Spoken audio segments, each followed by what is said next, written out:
formally address our 2024 class valedictorian, Precious Elizabeth Rodriguez.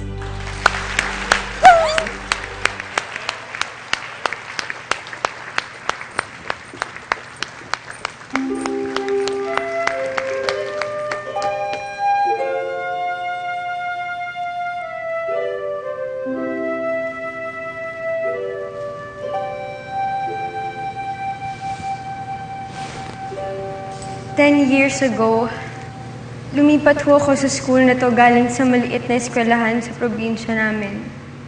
Naalala ko ho, na takot ho ako nung first day of school. Pero ang sabi sa akin ng dading ko, hindi daw ho ako dapat matakot. Kasi nandun lang siya. Hindi niya ako iiwan. Araw-araw niya akong binantayan.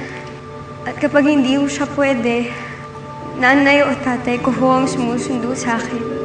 Sila ho ang dahilan kung bakit ho ako nasa harap ninyo ngayon. Sila ho ang inspirasyon ko sa lahat ng ginagawa ko. Sa kanila ko ho natutunan kung paano mangarap, magsumikap, at unahin ang kapwa bago ang sarili. Inaalay ko ho sa kanila ang lahat ng achievements ko ngayon. Sa aking tatay, nanay, at sa dading ko. Maraming salamat ho. Mahal na mahal ko ho kayo.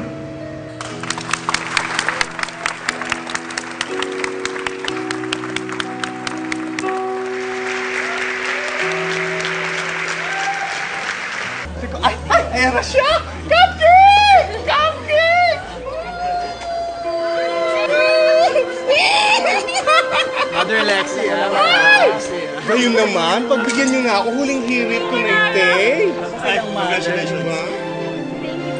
Oo. Buti ka, Mother, ang ganda naman yung suot mo. Parang na-upstage mo naman. Hindi naman. Valedictorian. Ay, sorry, hindi naman.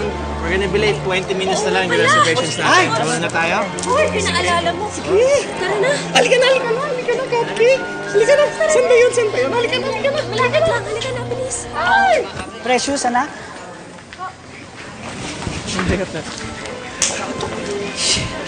Makapkiss naman.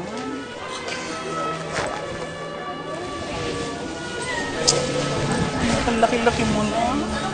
I'm so proud of you.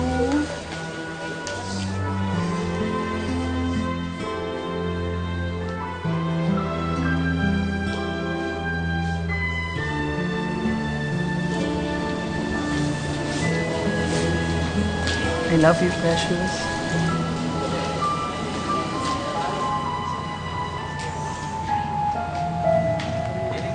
I love you too, Daddy.